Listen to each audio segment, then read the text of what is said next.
Graça e paz, como é bom estarmos mais uma vez na continuação desse nosso curso para a preparação para o batismo em nossa igreja. Na continuação, o que trabalhamos no estudo anterior. Olha a palavra do Senhor, Efésios capítulo 2. Efésios capítulo 2. Vou ler a partir do versículo 8. Efésios 2, 8. Leia-se todo esse texto que é muito interessante, capítulo 2 de Efésios. Efésios 2, 8. Porque pela graça sois salvos, mediante a fé. E isso não vem de vós, é dom de Deus. Não de obras, para que ninguém se glorie. Pois somos feitura dele, criados em Cristo Jesus, para boas obras, as quais Deus de antemão preparou para que cantássemos nelas. Amém? Obrigado, ó Deus de amor, por essa oportunidade, Pai. Estamos estudando mais uma vez a Tua palavra, Pai. Como é bom falar da Tua graça, falar do Teu amor, falar da Tua misericórdia. Como é bom poder falar de Jesus Cristo. E seja conosco, Pai, nesse momento. Que Teu Espírito Santo possa nos orientar. Pai amor, que a Tua palavra possa ser viva, eficaz, penetrante em nossa mente e nosso coração. Oramos em nome de Jesus. Amém. Amém. Falamos anteriormente que a salvação é pela fé e ela é universal.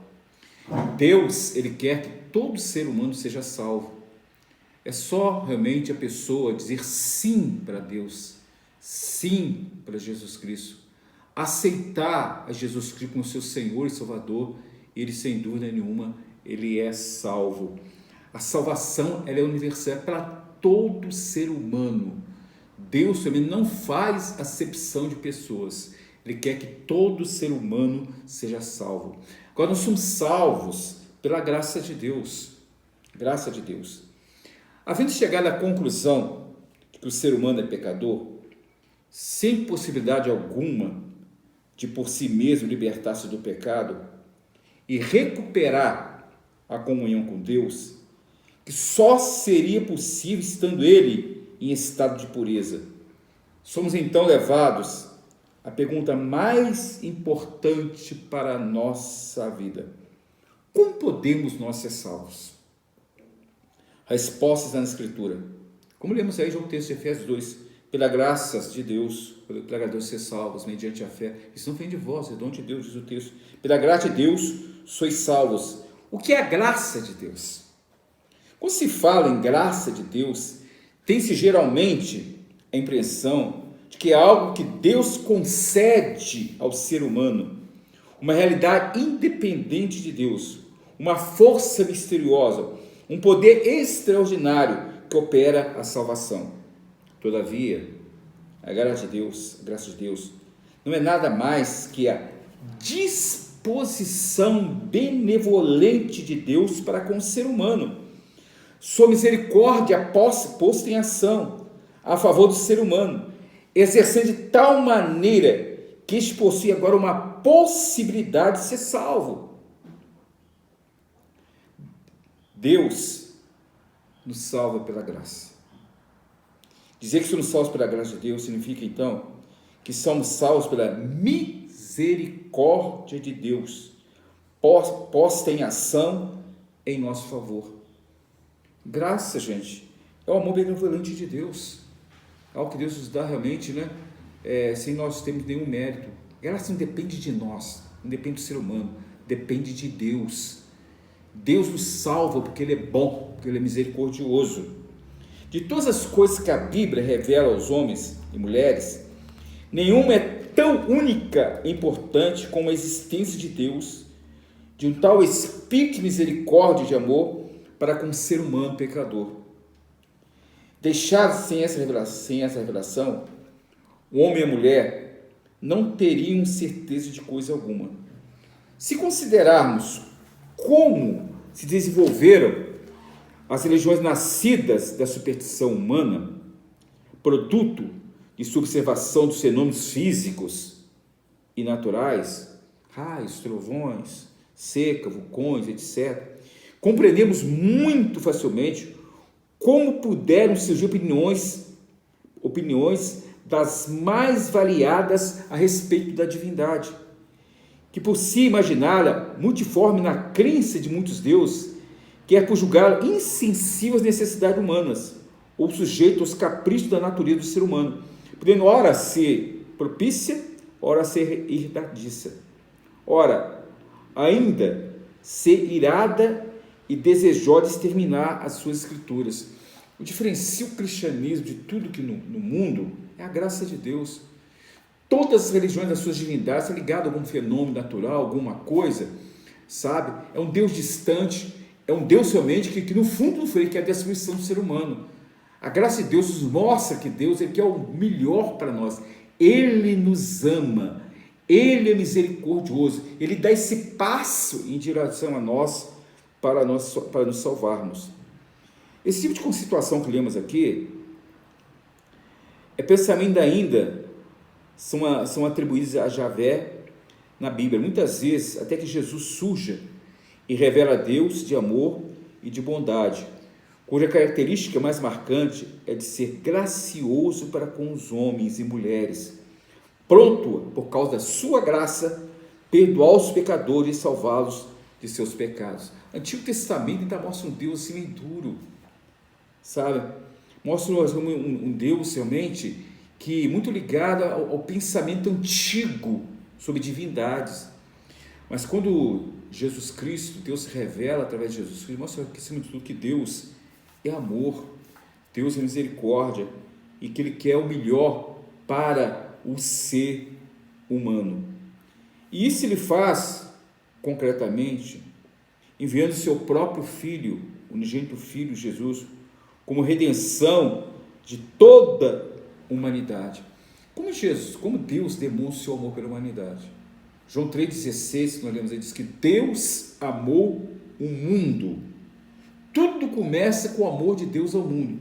Aí Ele envia o seu Filho ao mundo, seu único Filho, para redimir toda a humanidade. É na cruz que vemos revelada de maneira mais notável a maravilhosa e salvadora graça de Deus. Sempre que eu falo sobre graça, eu falo realmente que o momento sublime da graça é a cruz. Jesus se colocando no nosso lugar, morrendo por nós, sofrendo por nós, demonstrando realmente o seu amor por mim e por vocês. A motivação da graça de Deus. Um ponto importante que temos que levantar aqui: por que motivo resolve Deus mostrar a sua graça? Qual é a motivação que leva Deus a assim compadecer-se do ser humano? A resposta de muitos: será que afinal Deus veio ver valor no ser humano?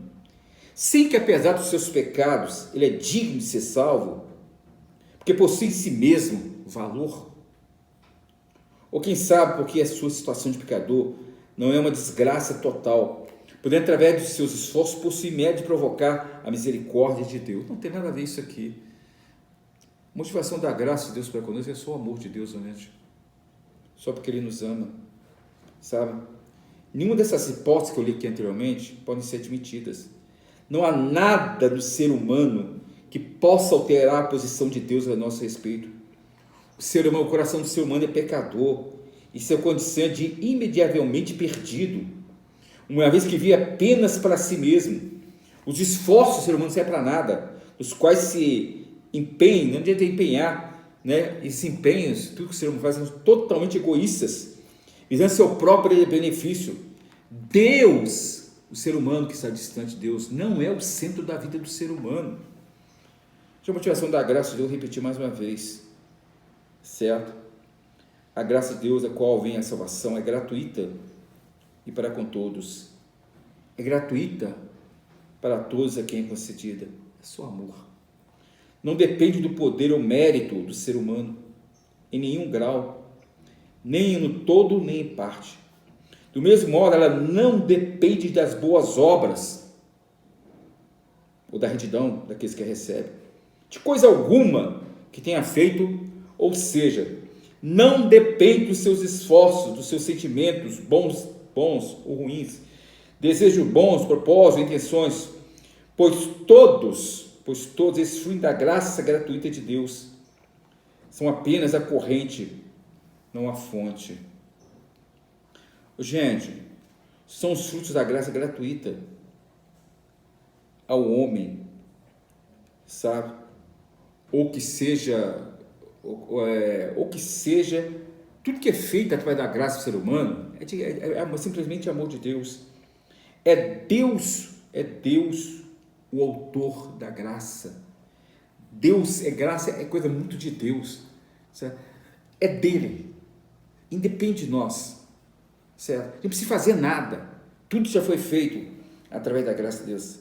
Assim é a sua graça gratuita em tudo, isto é, não depende de nós, não depende de nenhum poder ou mérito no homem, mas somente de Deus, que nos deu gratuitamente o seu próprio Filho, e com ele o quê? Deu-nos o quê? Gratuitamente todas as coisas através da graça de Deus. E a graça de Deus, gente, também era universal, sabe? A graça é distribuída aqui para todos os seres humanos. Todo ser humano tem direito à graça de Deus. É só ele aceitar, abrir-se a ela. Isso é coisa importante, né? Agora, como tudo de Deus, a gente tem que responder. Você não tem que responder a essa graça de Deus, certo? Então, colocar, porém, diante do homem, dos homens e mulheres, a graça de Deus é o quê? Não lhes permitiu uma situação de indiferença. Ela era um desafio para que todos os homens deveriam responder afirmativo a essa graça. Gente, você não tem de atitude em relação à graça, você abrir a ela, ou então pode o quê? Negá-la. Responder indiferentemente era apenas uma maneira de repudiá-la.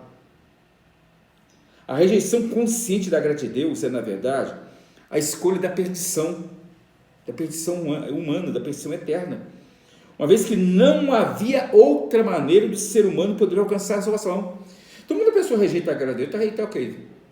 Está abraçando a condenação eterna. Não tem outro meio para o ser humano ser salvo, não existe outro meio.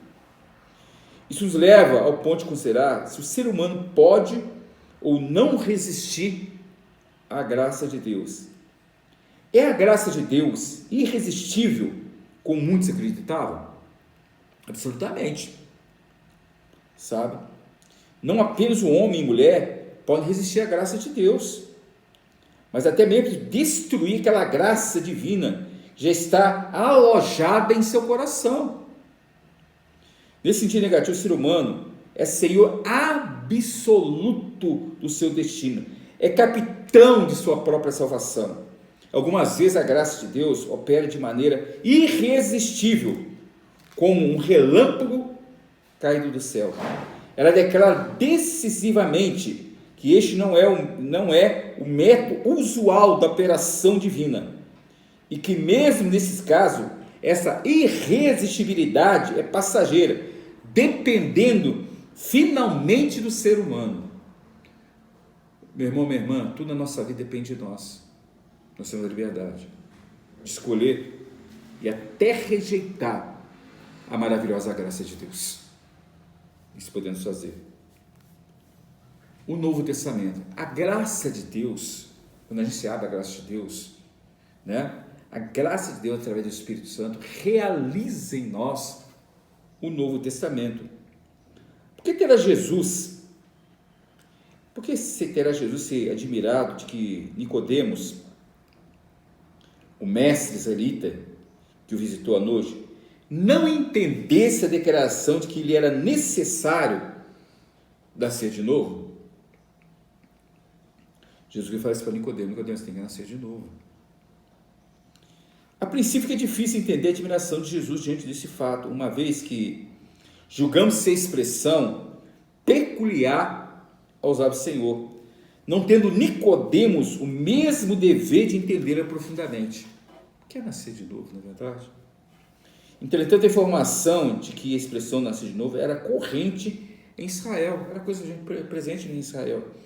Ajuda a compreender a admiração de Jesus. Quando o gentil, gente, isso em Israel, se convertia à fé judaica, mesmo antes de ser submetido ao ato de circuncisão, era batizado como sinal de sua morte para o paganismo e de sua adoção na família de Deus. Diziam então que ele nascera de novo, passando a viver uma nova vida na comunidade de Israel. Daí a admiração de Jesus, porque Nicodemos, sendo um mestre em Israel, deveria entender essas coisas. Mas aí também estava a razão do espanto de admiração e confissão de ignorância por parte de Nicodemos. Afinal de contas, ele era judeu, circuncidado desde os 8 dias de nascido, trazendo no corpo as marcas da fidelidade à fé. Porque ele dizia Jesus ser também necessário nascer de novo? Ele era um homem fiel, ligado a Israel, já tinha sido circuncidado, passado por todos os atos religiosos em Israel, né? Então, para ele já tinha nascido de novo. Jesus falou: não, Nicodemos, você precisa nascer de novo, precisa nascer da água e do Espírito Santo. Vamos entender melhor o novo nascimento. Podemos compreender a tremenda importância que Jesus dava ao novo nascimento ou a regeneração individual. O novo nascimento é a segunda doutrina fundamental do cristianismo, uma condição indispensável para a salvação. Sem arrependimento e sem novo nascimento, não existe salvação.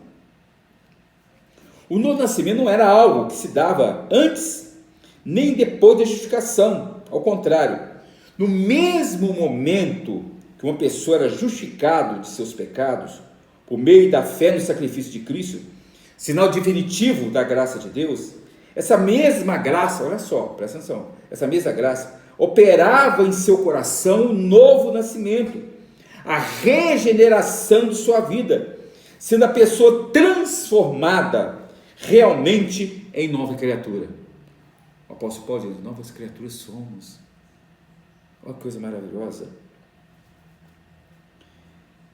Misteriosa como fosse a explicação que Jesus deu a respeito da maneira como se dava o novo nascimento e por quais processos de mudança passava a pessoa para ser transformada assim, o fato permanecia. Embora não se pudesse esclarecer como ocorria, não devemos ter a pretensão desse esclarecimento.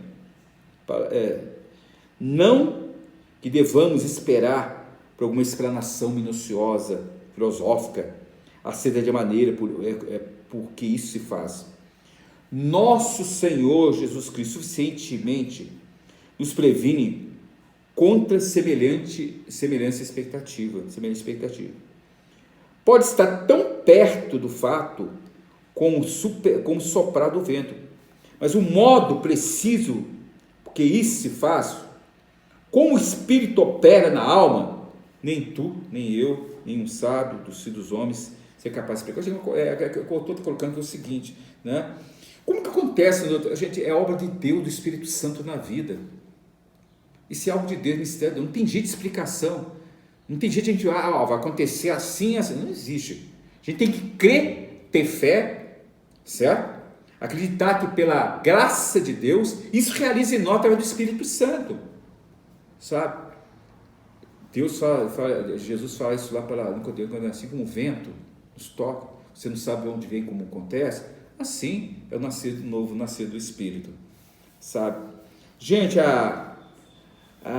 o novo nascimento, quando acontece no ser humano, muda o ser humano por completo, totalmente.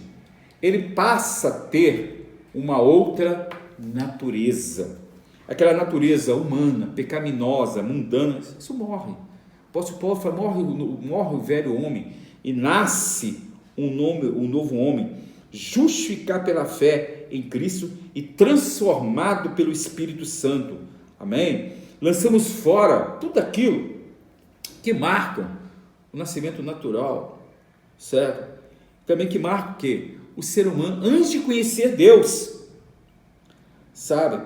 Então, gente, o novo nascimento é, portanto, a transformação que Deus opera na alma, quando pelo seu Espírito Santo regenera a criatura humana, modificando o seu centro de referência, e ela passa a não viver mais para si, mas para Deus, caminhando sua santificação, que se inicia realmente com este acontecimento. Quando dizemos a justificação do cristão, seu novo nascimento, ocorre o quê? Simultaneamente. Tudo no momento da salvação acontece, a graça se manifesta na vida da pessoa através do Espírito Santo, né? Justificação, regeneração, novo nascimento, tudo acontece ao mesmo instante. E é fácil entender a motivação dessa afirmação. O fato é que a justificação do ser humano, que antes era pecador, que é realizado por Deus através da sua graça gratuita, certo? Não leva, vou repetir mais, mas não leva em conta mérito, nada do ser humano, certo? É obra, ação de Deus, é obra exclusiva de Deus, obra exclusiva do Espírito Santo na vida da pessoa. Amém? Eu falei aqui, gente, que sem arrependimento, sem novo nascimento, não existe salvação. O arrependimento, gente, ele é fundamental na vida do ser humano, sabe? A maneira característica do Antigo Testamento para expressar o arrependimento do ser humano para com Deus é dizer que houve uma volta, um retorno do ser humano, certo? O retorno que o ser humano saiu do pecado e voltou para Deus.